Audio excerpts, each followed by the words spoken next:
Well, welcome to the Speak with People podcast. My name is Jason Raitz, and I'm so excited that you are joining us today. We believe that healthy communication is oxygen for our relationships and our leadership, and we hope that this time today challenges you, encourages you, inspires you to choose to communicate in healthy ways, whether you communicate one-on-one, to a team, from a stage, or from behind a screen. When you do choose to communicate in healthy ways, you really will change your world for the better. Well, we are in a series called Becoming Great at Your Craft. And if you're someone who communicates regularly, even if it's just giving updates to your team at work, or you do communicate regularly, you stand in front of people, you want to keep growing in your craft. You want to keep becoming better. And so if you missed week 1 with Grant Baldwin from the Speakers Lab, please head back, listen to that, watch that. But you are in for a treat today for week 2, because at any point when we communicate, we're going to get to a place where we're going to feel the pressure of how we're going to be able to do, how we're going to perform, how we're going to communicate, what they're going to hear. And so today we're going to dive into what do we do when we have that pressure. How do we handle the pressure? How do we handle the feedback that will come to us, whether we ask for it or we don't? How do we turn that critique into gold? And what about when people start telling you what to do? Just minutes before, the other people recording this podcast told me to move my microphone in a certain way and not to fidget. And so you've got to be able to learn how to be able to do that. Well, today I'm so excited to be joined by Kevin Stamper. Kevin is just a phenomenal communicator, phenomenal speaker. He's becoming a phenomenal friend. He was a speaker at our first speakers conference. The list just goes on and on. Kevin, welcome to the Speak with People podcast. Well, thank you for having me. I appreciate it. This will be a lot of fun. I love it. Well, since we first started meeting, just about a year ago, in Panera Bread, I have learned so much from you, and I'm just really appreciative of your relationship and what you've done for Speak with People. And so thanks. Well, I hope it's like you've learned like good things, not like what not to do, because you can learn both things. Yeah. Yes. Yeah. Well, hey, before we go into the questions, could you just give us, give our listeners a little bit about your story, who you are, what you do, your family, all that kind of stuff? Sure. Yeah. So I grew up in kind of the church world. That's kind of what my background was work-wise. And so my wife and we got married with her saying, I'll never marry a pastor, and me saying, good, I'll never be a pastor. And we both showed God, who was boss there. So I became a pastor pretty young, moved into kind of the mega multi-site world, and was doing that for a long time, planting, campuses of churches, that kind of thing. And then as that was happening, I kind of felt called to plant a church of my own, that I was supposed to kind of take that step out. And what I realized is I had never preached, I'd never taught on a weekly basis. I had planted campuses of churches with somebody else on a video who was communicating. Yep. And now it was my job to be that person. And I was like, I should probably learn how to do that. And so I went to a club called Toastmasters. And if you've never heard of that, that's fine. It may be for the better, honestly. But it's like this cult thing where you go and you learn to speak. And I was like, I should go learn how to speak. So I went to a club, and it was maybe 30 people in the room. And I gave a speech, and it was mediocre at best. Like, it was absolutely average, totally forgettable. But a guy came up to me and he said, that was fantastic. And I'm sure he was lying because he wanted to get me into the club and get my dues. But he was like, that was fantastic. You should compete as a speaker. Wow. And I said, you can't compete as a speaker. And he was like, no, you totally can. And it turns out you can. There's a whole thing on it. Yeah. So it's called the World Championship of Public Speaking. And he said, if you win our district, if you win this area, we will send you to this competition. The top 100 speakers in the world come together and they speak there. And he said, we'll pay for it. And I was like, if you're paying for a trip, we're in. I'll do whatever it takes. And so I started speaking at these competitions, and I happened to just win a lot of competitions in a row. And turns out by the end of it, I was the best speaker in Florida. I was the number 1 speaker in the state of Florida. I didn't realize at this point that there are about 50,000 people that compete in this competition worldwide. I thought it was just this rinky-dink thing where, I'm just giving a couple stories and people are laughing and it's great. Didn't know it was a big deal. Wow. So all over the world, people are competing for this. And I get to that top 100 speakers. And between that shift from being a good speaker and a good speech writer to creating world-class communication, it's a big jump. It's totally different.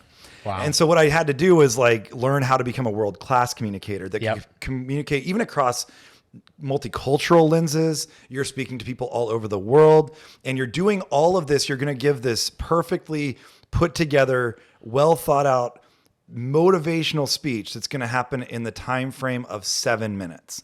And the moment you go over 7 minutes and 30 seconds, you're just disqualified. It doesn't matter if you did well or bad. It just means you're out. Like 7:30, you're done. And so you have to get all that accomplished in 7 minutes and 30 seconds. And so I took it seriously. I got better at my craft, took some coaching, all that kind of stuff. I ended up that year, I made it to the top 10. So in my semifinal, I had to win and get first place in the 10 that I was in. In my 10 speakers, there were people that had done TED Talks. There were people that were professional speakers. There was the chief evangelism officer of a little company called Google. And he was in my 10. And I was a little nervous, and I won. I got first place in that 10, which sent me to the final 10. In that final 10, I ended up third in the world that year and was the number one speaker in America. I kept that title for about 5 years, considered the number one speaker in America. So that's, I mean, kind of how this all started. And then from that point, I didn't really realize the doors it was going to open.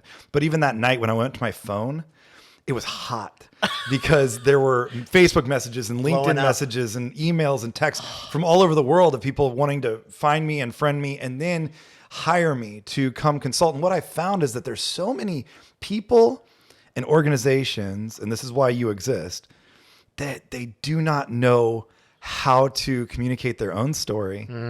They don't know how to share and shape a message that matters to people. And they don't know how to get great feedback loops on what is successful and unsuccessful in communication.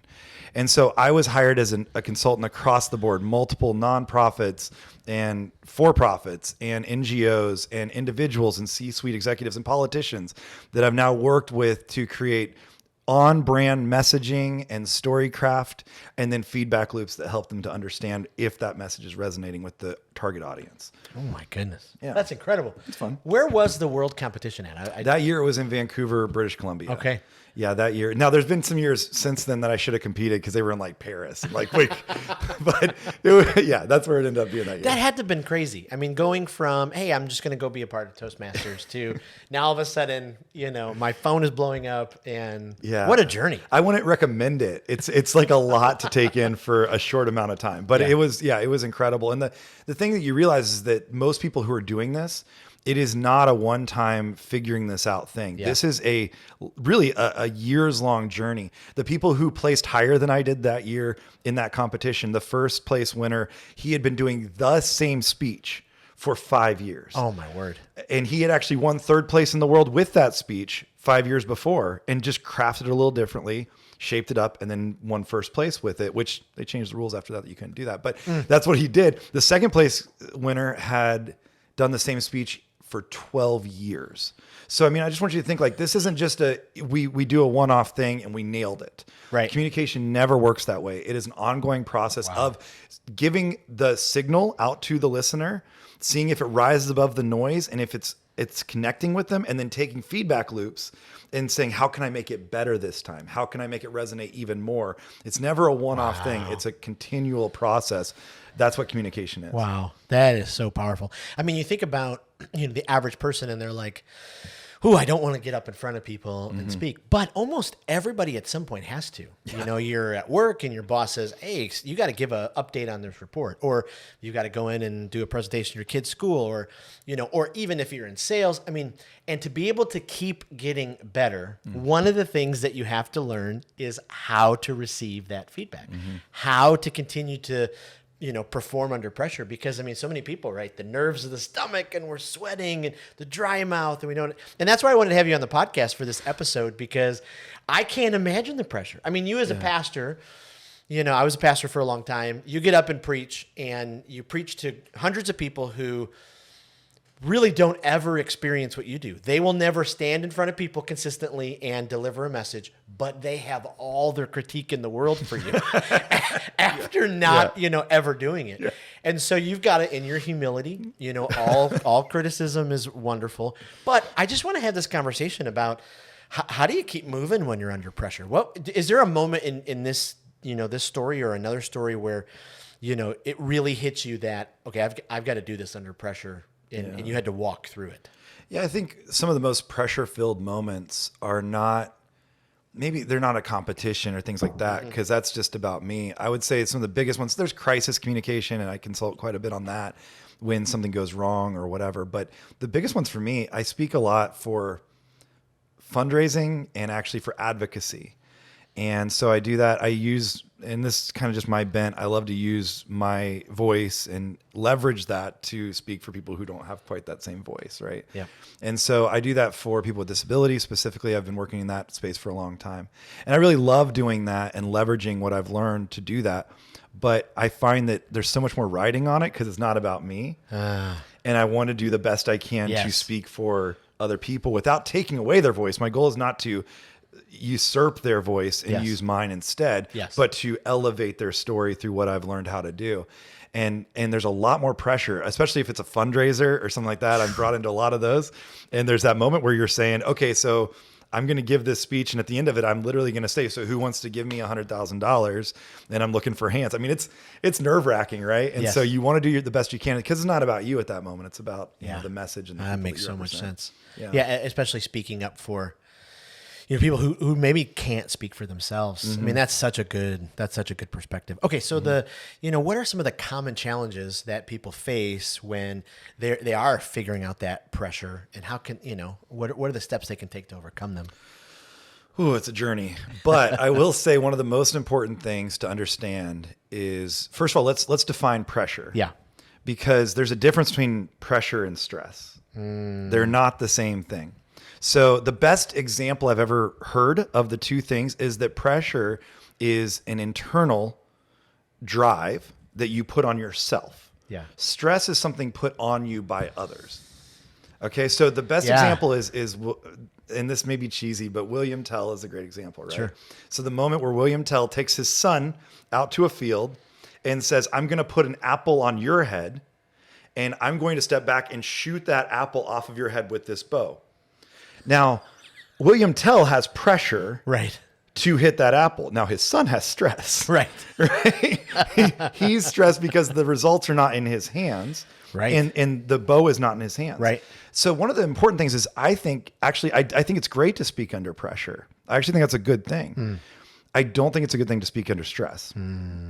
So pressure is important because it's an internal motivator. Yeah. Saying, I want to do the best I can with the weapon I've got in my hand. Like with the thing I've been given, I want to give it all I've got. Stress means that you're feeling like somebody else has put you up to this or onto this. That's one of the biggest misnomers, I think, in all of speechcraft and all of speaking, is that people will speak thinking they have to do it for somebody else, like that somebody else made me do this, or again, I had to get up in the meeting and say something, or whatever it is. And when you do that, I mentioned this at the speakers conference, but that's when you start to speak because you have to say something, not because you have something to say. Right. And I know that quote usually gets attributed, I think, to Plato. It's not his, because Greek doesn't work like that. It's not, there's no, that play on words doesn't work in Greek. But I mean, somebody smarter than me once said it, not me though. But I mean, the idea is that many of us get up to speak because we feel like we have to say something. And that's never going to be an effective way to speak. Yeah. The only way to speak in front of people is when you feel like you have something to say. You have a mission, you have a message, you have a product, you have something that you believe in, and you're getting up to speak that way.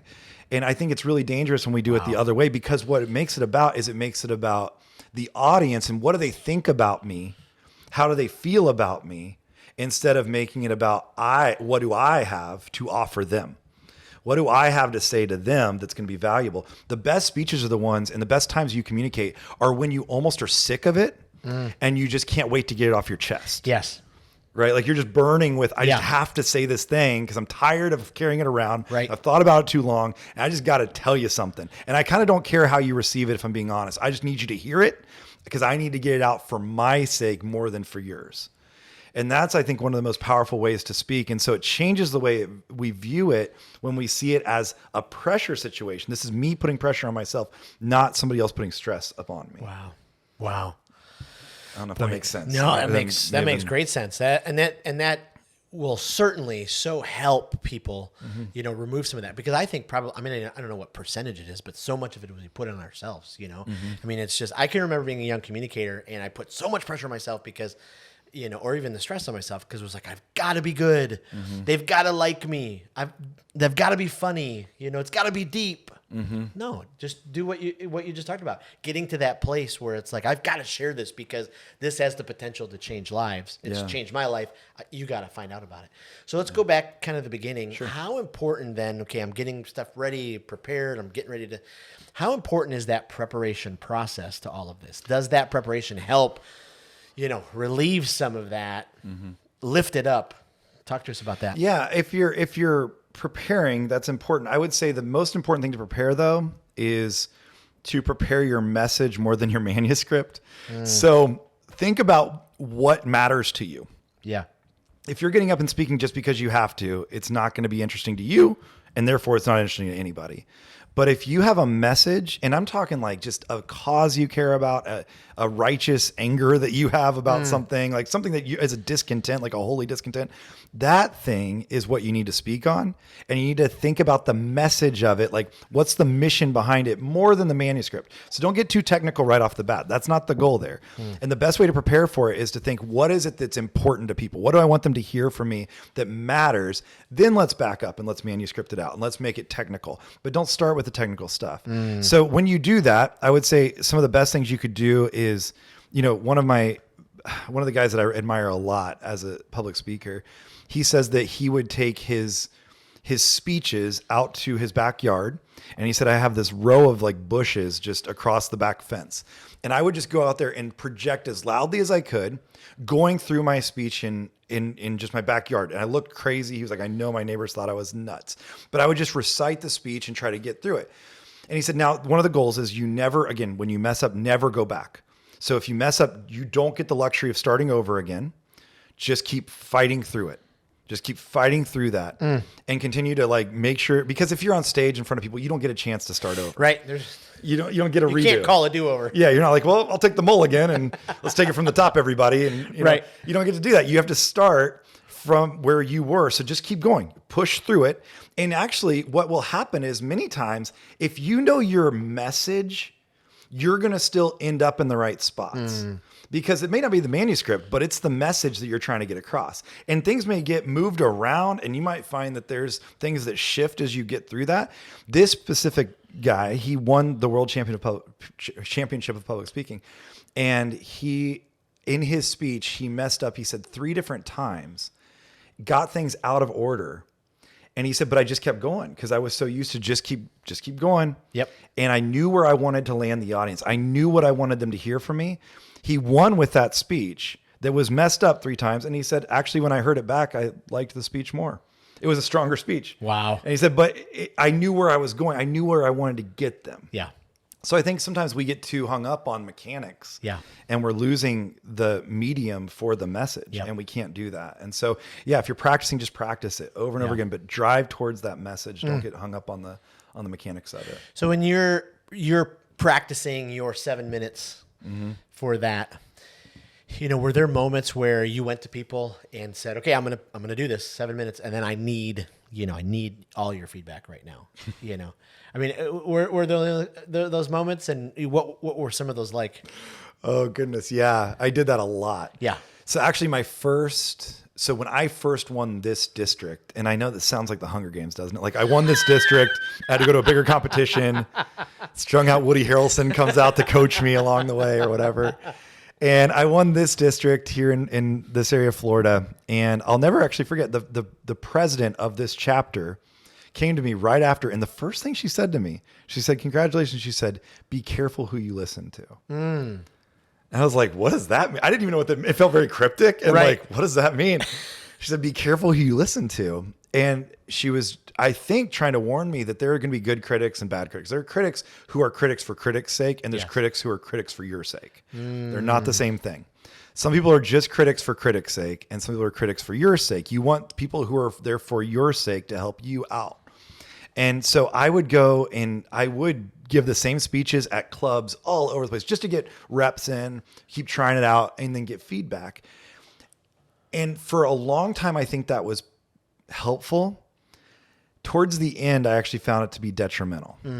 So again, not everybody's there for your sake. And I had to find the people that I trusted. And actually towards the end, I had a world champion public speaker who happened to be here in the Clearwater area. He's a Scientologist. And so he was here visiting. And he came and listened to me speak. And he said, he told me, he said, you're actually more naturally gifted than anybody I've ever coached. You've got a lot of abilities here. There's some things I would probably clean up. But he said, I'm not even going to tell you what to do. And he said, because, and probably maybe because I didn't pay him, but part of it was also, he said, at this point, I am coaching out of those 100 speakers that were the top 100 speakers in the world. He was coaching, I think, 18 of them. Wow. And he said, at this point, it's so close to the competition that my main job as a coach is actually to get you up off the floor because you've been so beaten down. Right. And he was like, I just need to remind you that you're doing something right. You are smart enough. You are good enough. God darn it, people like you. Yeah, use kind, use smart, use important. I mean, it was like you got to have those moments. You're my guy. Yeah. And he was like, I don't even want to critique you. So yes, I would bring people together and people who'd been there before. And I'll never forget, there was one night specifically, I brought together like a big group of people who had been to never that final 10, but like to the top 100 speakers. I brought them together here in Tampa. We got together and I came in and I had just reworked all my speeches and which was a bad idea. And I had just done some work on them. And I came in, I'm not gonna lie, I failed. Like it was bad, but I had a friend with me who is a guy I trust, like vehemently trust. And he is the right critic. He's a good critic. He's a critic for my sake. And he had gone with me to many of these things. He's a former CIA operative. He's a very intelligent guy. And he said, he would have me leave the room after each speech. Wow. I would walk out of the room and he would look at the room and he would say, okay, give me all the pros and cons to what you just heard. And it was a white like flipboard. And I think after my first speech, there were 3 pages of negative things, cons. Wow. And there was one bullet point of things that were good about the speech. That was it. Wow. And he actually, on my behalf, I was out of the room at this point. Wow. He stopped the room. He said, guys, first of all of you in this room this year, Kevin beat you all at this competition. So he's doing something right. You guys aren't going back to the world stage. He is. So he's doing something right. And what's going to happen if we continue to critique at this level is he's going to give up the things that are making his speech great to try to make up for things that are not. And you're going to throw away things that have made this speech fantastic. I'll never forget, there was an argument. This is totally a tangent, but like there was an argument. There's a part in the speech, in this speech I was doing where my son, it's a story about my son being born and he wasn't breathing. He wasn't getting oxygen. And the doctor had to run in and literally like tell my wife, you got 5 pushes to get him out. We got to get him out. And at the end of that time, the last push, he had to go get this utensil, this instrument that was like a plunger. It looked like a baby plunger. That's what it looked like. Stuck it on my son's head and pulls him out. And I used the term baby plunger, I think is what I used. And it looks like a plunger stuck in my son's head. And I'll never forget, there was at least a 15-minute conversation in that room about, is that the right word? And what's the official word for this utensil? And should he be using the official word for it? And it sounds too graphic to say plunger. And it was like, guys, I mean, it was so exhausting. And finally, again, this guy was like, my friend Andy was like, you cannot keep doing this. Right. Like he's a dad. First of all, he doesn't know the medical term for it. He was just seeing it as a baby plunger. That's what it was. That speech won. It did fine. But it's just one of those things where we can get so stuck on those things. So if you're ever going to take feedback across the board, feedback is not only a negative thing. It has to have positive things. Yes. You cannot just look at it. My tendency, I'll just speak for myself, but I think the American culture tendency is to only say that feedback is, here's all the negative things that we need to improve. Yep. That is not true. The positive things will be thrown out. You'll be throwing the baby out with the baby plunger if you do it that way, because you cannot give up the things that made you. Right. The positive part of what you brought to the table. Otherwise, it's going to be very vanilla. Yep. And you're going to have nothing about it that stands out to anybody or resonates with anybody. Wow.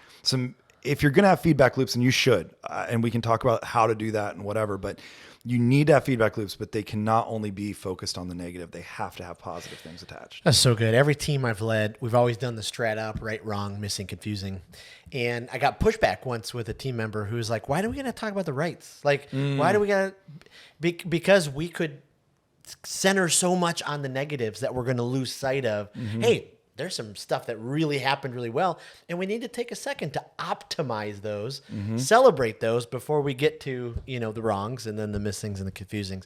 That's so important. I found too, everybody seems to be a critic sometimes, especially now that we're communicating more and more online, and then people are just flooding the comments. So whether you're speaking in front of people, you're speaking from behind a screen, sometimes those moments of anxiety are going to start coming from those, those comments or, people wanting to butt in or even well-intentions. So how have you found some techniques to help, deal with those anxiety waves when they come, when it's like they want to attack your whole system and shut you down? Yeah, it's all kinds of fun, isn't it? And that's just a reality. If you're going to communicate, you're going to have feedback loops. One of the biggest goals is to see them as feedback loops. Don't see them as negative or positive criticism necessarily. I think that word has its own connotations. In all of communication, there's always a feedback loop. Yeah. Communication is not true communication until I've landed the message and I know that I landed the message.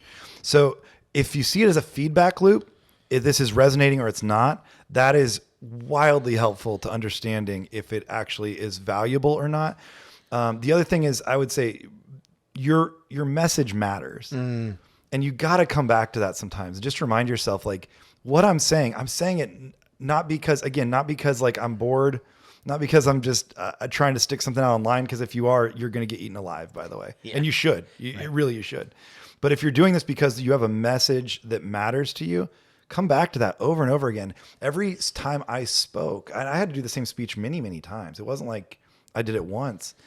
Every time I spoke, I knew I was going to get ripped apart. Like I knew it. Yeah. But I would, before I went out to speak, the story, for instance, the one about my son being born, or I told there's another speech about my daughter.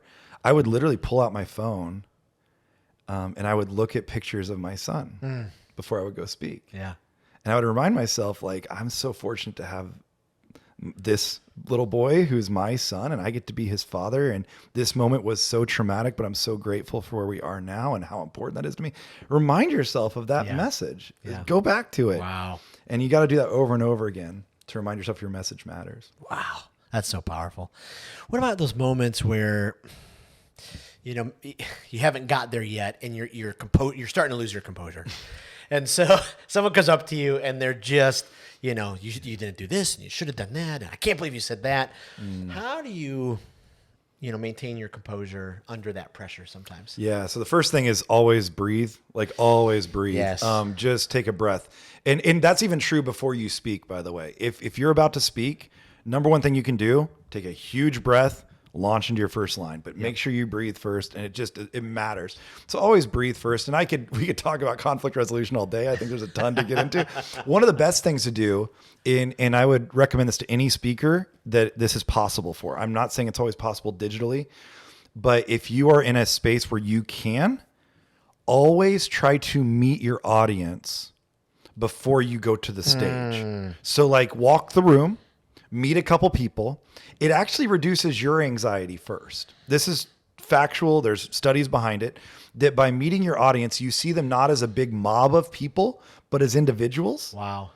And then you start to think, I have allies. Like you're starting to already create connection. So when you do go up on stage, you're like, again, it's not just a mass of people staring at me. These are actual humans, and I've already fostered some relationship with them. So do it beforehand. That's preventative from when that moment's going to happen. Go ahead and start to create allies in the audience as soon as you can. Those things matter so much. And if you go back into, and we could talk about this another day, but if you look at the rhetoric and the things that really matter for people, the audience is the most important They're what's taking in the message, right? They're most important, and you've got to meet them where they are. And so meet them beforehand, meet them, get to know them, have as many allies as you can before you even hit the stage. Oh, that's so important. So important, especially if you learn a couple of names, and then if it lends itself to, a moment in a story where you're like, yeah, Alice and I just talked about this beforehand. And people are like, oh, wow, this person. Well, and by Alice being the one that you talk about, they assume Alice is part of us. Right. So he's talking to us, right? It really breaks down that barrier between stage and audience. And that kind of speaks to the mindset of a speaker, because our thoughts in our mind can really mess with us. And especially if you're nervous and you're like, I don't know what to say. And all these things how do you get to a place where you've got that healthy mindset? So, your own thoughts aren't going to mess you up before you even start. Oh goodness. Yeah. So you got to practice, and practice on people. Practice matters. It's a muscle, and it really is. This whole thing is a muscle that you've got to develop. But I even think practicing those things, not when you're on a stage, but practicing them on people that you're in contact with. So if you have like a story, a mission, a message, whatever it is that you're trying to get across, that shouldn't just be happening on the stage. That should happen with almost every individual you come in contact with. In fact, you should almost be workshopping that on people near you all the time. If I have a story I think is good or funny or whatever, I will try it many places. I always wonder, like, this is just, again, a tangent. Jesus, great orator. We know, right? I always wonder, like, how many times he tried things out. Where he's like, hey guys, I got this idea. It's about a good Philistine. And they were like, what about a Samaritan? He's like, good Samaritan. I like it. Okay, let's talk. Good Samaritan. Okay. And he's like workshopping these. I don't think he just told the story once. Right. I think he told these stories multiple times. He's workshopping them because eventually it's going to become beautiful. It's going to be perfect. I've never thought about that. That's hilarious. Yeah, I can't imagine he just knocked it out of the park the first time. He's working out, all the kinks, right? And so I always think, like, for us, we have to like learn how to do that. And we have to just workshop that over and over again. You'll see reactions as you go through it. And those are much less costly. So if I screw up the story right now between you and I, okay. Yeah. And I can try to rework it before I talk to the next person. But if I do that from a stage, oh boy, I don't want to bomb there, right? It's different. So let me try it in just everyday conversation. That'll help. Well, speaking of our tangent, you should definitely email the chosen producers about that. throw in some conversations. Yeah. See if Jesus just workshopping these stories. I don't know. I think it's worth a shot. I love that. So we get this critique, we get this feedback. How do we get to the place where we can start seeing it really as gold? Because if we don't accept any of it and we just kind of go off our own thoughts, or if we go off our spouse or someone who's really close to us and they're like, yeah, it was good, like, okay, but how can I get to a place where I'm like, okay, this is, even if it's really tough to hear, how can I view this as gold? Because this is going to help me improve in the long run. Yeah. Oh, there's so much to that, but listening, you have to, So again, if we can see it as, and again, if you're with the right people, they're going to bring it to you in a way where they want it to be constructive.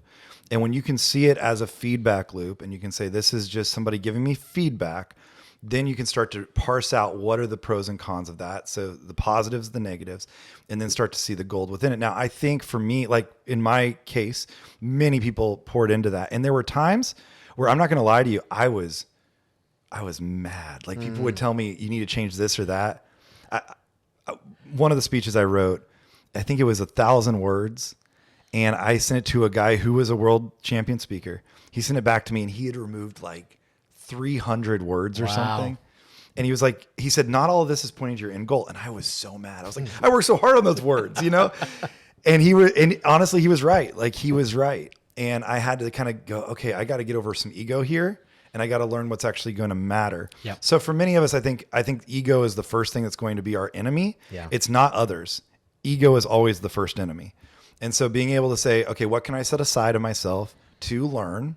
And then having people who care about me be the ones that speak into this, start to take that in and then start to adapt to those strategies.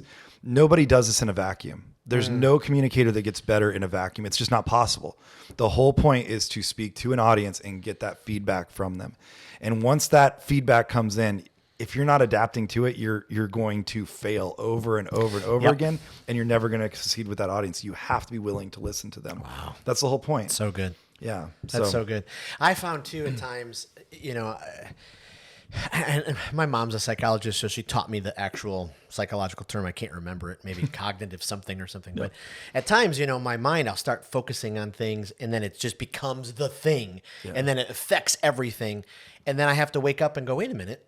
There are so many more important things. So this feedback, this critique that I'm getting from someone, it's giving me such this negative reaction. You know what? I can't use all of that energy on that because I've got to use the energy over here. I'm going to take it for what it's worth and, do the best. So as we kind of wrap up this conversation, I mean, we could talk forever about this. This is, so good. And this is going to help so many of our listeners. As you think about becoming great in your craft, a communicator, speaker who wants to continue to grow, is there anything else you've given us so much. I've taken a page of notes for Pete's sakes, but anything else that's just, risen to the top, so pertinent that you would say, hey, you've got to make sure you grab hold of these things? Yeah. I don't know if I have any other advice besides like any speaker out there. Let me just start by saying you're better than you think you are. You just are. You're better than you think you are. So many people just assume the worst about themselves in this, and they just assume that it's not their thing. You're better than you think. I've actually never met a speaker who thought they were bad and were worse than they thought they were. Now, I've met speakers who thought they were good and they were worse than they thought they were. But I've never met a speaker who said, I'm not good at this. This isn't my thing. And they were worse than they thought they were. Instantly, they're better than they think they are. So I think that's one of the most important things. Again, secondly, just do you, be you. Yeah. You can't be somebody else. Don't try to be somebody else on this. Your mission and your message is what matters, and you have to speak to that. Don't be vanilla. Don't try to take off all the rough edges. Don't take out all the toppings. You need to speak to what you know how to speak to in the way that you know how to speak about it. So don't give up the message. Don't throw out the things just because you're trying to please everybody when you know what your message is. And always put that mission first. Put your mission before your message, and I promise you'll speak because you have something to say, not because you have to say something. So I think I'd wrap it up with those thoughts. I don't know. No, that's powerful. I'm thinking in my head, you've given us so many like tweetable moments. Like this is good stuff. Before we let you go, let our listeners kind of get to know you. I'm going to ask a couple rapid fire questions. Okay. But who are some of your favorite speakers? Like they're your go-to. You're like, oh man, I love to turn on those YouTube talks. Or I'm not good at that. I love comedians. Like I love watching comedians. Yeah. And anyone right now that you're like, well, one of my favorites is, I don't know if you're familiar with Mike Birbiglia. I love Mike Birbiglia. He's a storyteller, and he does these one-man shows where he really is just telling a story for about an hour. And it has this whole, it's like set pieces and weird stuff going on. I think it's amazing that he can captivate with a story. And if you are a storyteller, by the way, I think he's one of the best at it. He puts all the threads together. He creates all the beats of a great story. And Mike Birbiglia is one of my favorites. But this week I'm going to go see Brian Regan. We just saw Nate Bargatze. All these guys, right? They're just, anybody, if Seinfeld's anywhere within like the country from me, I will go see him. People like that, because you watch these guys, they're so polished and they can get you to listen to them for an hour and a half as they talk about nothing, right? Not a single thing of value. Right. And you walk away completely enthralled for some. It doesn't make sense, and especially in a viral culture, right? It does not make sense that it works, and that's why they're so talented. So I'll never forget the first Brian Regan CD I heard. Like I'll just never forget it, And he does the whole YouTube bit, and you're like, oh my goodness, it's genius. Yes. Yeah. Brian, what do you call that? The big yellow one is the sun. Like you just like he's that so good, story just taken back. And then Nate Bargatze. Oh, he's so good. It's just, his last special. I'm like, you're right. He just talked for an hour about nothing of importance. No. Nothing do you walk away from and you're like, wow, I took something away from that. It's no value at all. So there's TED speakers, there's people like that. Yeah. And I watch that stuff, but I really enjoy watching comedians and people like that because they have a different method, and they're and never ever assume that what they're doing is not disciplined. Right. It's wildly disciplined. Right. And it takes so much work to become great at it. Right. And so everything they do, if you were to take it apart, and someday maybe we will, the staging and the way their dynamics work and everything, they're so on top of it. So I love watching that stuff. Yeah. Is there any podcast that you enjoy either for your growth or just for, kind of guilty pleasure? I have a lot of guilty pleasure ones, but they usually have somebody getting murdered in them or something. Like it's a whole problem. I love, Keith Morrison in Dateline. Like he's, I don't know, 700 years old. I love listening to that guy tell a story. Story wise, I love listening. I mean, This American Life obviously is like one of the big ones on Storycraft. So good at telling a story, just creating narratives. There's another one that I used to listen to a lot when I was really developing Storycraft for even brands and stuff. But the storytelling of Snap Judgment, if you're familiar with that one, it's really, it's not always perfect, but they really try to take the art of Storycraft to another level, and they do a great job of creating those beats within it. So if you get a chance to listen to that one, it's great for those reasons. And again, there's a ton that I listen to on my own that have nothing to do with any work or whatever, but those are ones that I love for storytelling. We'll tag those in the show notes. I had another question here, but I'm gonna throw you a curveball. Okay. Because you just experienced the Taylor Swift concert. So was there a song during the concert that you're like, this is the one that connected most with me, you know? Like man. Oh, my daughter cried like through the whole thing. So she was just like the moment Taylor Swift comes out to the moment it's over, she's just bawling and having a whole, like, I don't know, spiritual experience that I was I didn't know she had that in her. I didn't know. So it was a whole experience for me to watch her more than it was the show. But there were some things, again, every bit of it was just so well crafted. And again, if you think about it in presentation terms, nothing in this is not in place. It is a story from start to finish, and she's telling you the story. Your brain's looking for that, and it's creating narratives, and they're giving you the narratives you need. And so as I was watching it, there were some moments where I was like, man, what they're setting up here is just so brilliant. She's obviously a storyteller in song, right? She does that on her own. But I loved watching some of the stage pieces come together. And so there was one song where in the music video, they take these baseball bats and they start hitting a car and they start breaking windows in the car. Well, the stage rose up and there were screens on the side of the stage and it was the car and it was digital. And they have these big like neon baseball bats so you can see them throughout the audience, and they're hitting it. And the screen is actually it's reacting. So the car is actually being beaten up and the whole thing's it's happening like right in front of you. And I was like, it's unbelievable. It's amazing that this is all coming together. And they're telling the story of her being mad at somebody. It's a bad blood situation, which I think is about her and Katy Perry, which I learned that while I was there. There's so much stuff I was learning that I was not prepared for. And if we could do the Taylor Swift podcast later, if you want to, apparently, because I learned a lot about Swifties. So yeah, it was incredible to watch. That might be a great episode just about how Taylor Swift tells stories. Yeah, like just her storytelling ability. That'd be great. Absolutely. Well, Kevin, I mean, seriously, thank you for joining us. Before I let you go, is there somewhere online we could point people to, or where they can find more? Yeah, you can just find me on social media, Kevin Stamper, pretty much across the board. One word, Kevin Stamper. All social media channels have that, and you can find me there. I'm happy to help speakers however I can. I still consult a lot with individuals, and so I'm happy to do that, but obviously get connected with Jason, do some coaching here. This is a muscle, and it gets better and better the more you use it. And so I would just encourage you to keep practicing, getting better at that. That's good.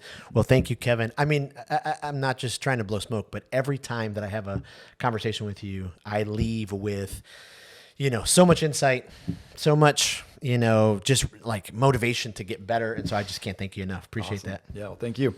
Well, thank you again for joining us on this week's episode of the Speak with People podcast. I hope you're enjoying this series, becoming great at your craft. We've got a couple of phenomenal weeks coming up where we interview some amazing leaders. Again, before you leave, I just want to remind you, we have a community group that if you're looking to continue to grow and invest in yourself as a communicator, just head to Facebook, type in Speak with People community group, and there are hundreds of us who every single week we're looking at different stories and taking quizzes and looking at different videos just so we can become a more effective communicator. And then, like Kevin talked about, if you are interested in coaching, just head to speakwithpeople.com/coaching. We offer a time where you can get some public speaking coaching or leadership communication coaching. And so how can you become a more effective, empathetic, captivating communicator? Well, again, this podcast exists because our words matter, and we believe healthy communication is oxygen for our relationships and leadership. So whether you communicate one-on-one, to a team, from a stage, or from behind the screen, we hope that this time encouraged you, challenged you, inspired you to communicate in healthy ways, because when you choose the right words, you really will change your world. Thanks again, and we'll see you next week on the Speak with People podcast.